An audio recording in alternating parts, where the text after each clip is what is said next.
Hello everyone, કેમ છો બધા? મજામાં ને? સ્વાગત છે બધાનું મારા નાનકડા વિડીયોમાં. જો દિશાંતભાઈ આવ્યા હતા, એને ભૂખ લાગી હતી તો એને મેં છે ને નૈત્રીના લંચ બોક્સમાંથી નાસ્તો આપી દીધો અને ઘરે આવતા આવતા મારા સામે છે ને ઠંડો ઠંડો રસ લઈ આવ્યા હતા અને આને બેને ગ્લાસમાં રસ આપ્યો ને તો ગ્લાસમાંથી શું કરે, રસ પછી પીવે, પેલા બરફ વીણી વીણીને ખાઈ જાય. અમે નાના હતા ત્યારે આવું જ કરતા.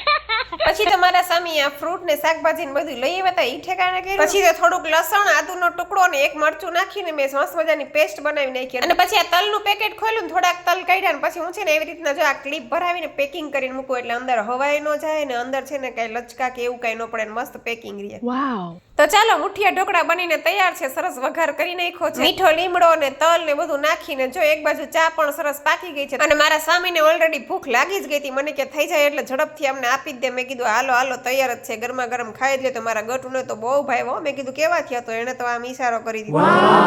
મેં કીધું લાવજી, મને ચાખવા દીધી. તમે ક્યાંક ખોટા વખાણ નથી કરતા ને? બાપ દીકરીનો કઈ ભરોસો ન કરે ને મારો કઈ ભરોસો ન કરે. ઢોકળા બન્યા પછી જ ખબર પડે કેવા ઢોકળા બન્યા છે એમ. કેમ કે મને રસોઈ ઓછી ભાવે. જમીને નવરા થયા ને ત્યાં તો મારું ગટુ છે ને ટીચર બની જાય ને ઘડીક વાર તો છે ને નવો એવા પેતરા કરે. મને જોઈ કે તારા માટે મમ્મી આંખ બંધ કર, તારા માટે હું ગિફ્ટ લઈ આવી. જો એની ગિફ્ટ આવી જોઈ. પછી તો એને એની નાની નાની હુપડી ને હાવડી ને ડોલ ને બધું લીધું. ઈ કે અમને હાલ ગાર્ડન માં મારે રેતી ભરવા જવું. અને બિચારા મારા સામે છે ને અમાર બેની ફરમાઈશ પૂરી કરવામાંથી જ નવરા ન થાય. ગાર્ડન માં જવાનું, આઈસ્ક્રીમ ખવડાવવાની, મેળામાં લઈ જવાની, મને રખડવા લઈ જવાની, મારા માટે ઓલું લઈ આવવાનું, ફ્રૂટ લઈ આવવાનું, જ્યુસ લઈ આવવાનું. બિચારા આમાં મારા સ્વામીનો વજન ઉતરી ગયો એમનો. અને ભાઈ હું કહું વાત, તો તમને મેળામાં ગયા તો ત્યાં મોટા પાયે ડખો થઈ ગયો. મારા સ્વામી મેળા વાળાને કે હવે તમારે અહીંથી કેદી જવું છે? 1.5 મહિના થયા તમે જાતા નથી ને મારી ઘરવાળી બપોર વચ્ચે રોજ મને ઉપાડે ખરીદી કરવા અને મારી છોકરી રોજ રાત્રે જમ્પિંગમાં મારું લોહી પીવે. ભાઈ સાહેબ તમે જાવ તો હું નવરો થાવ.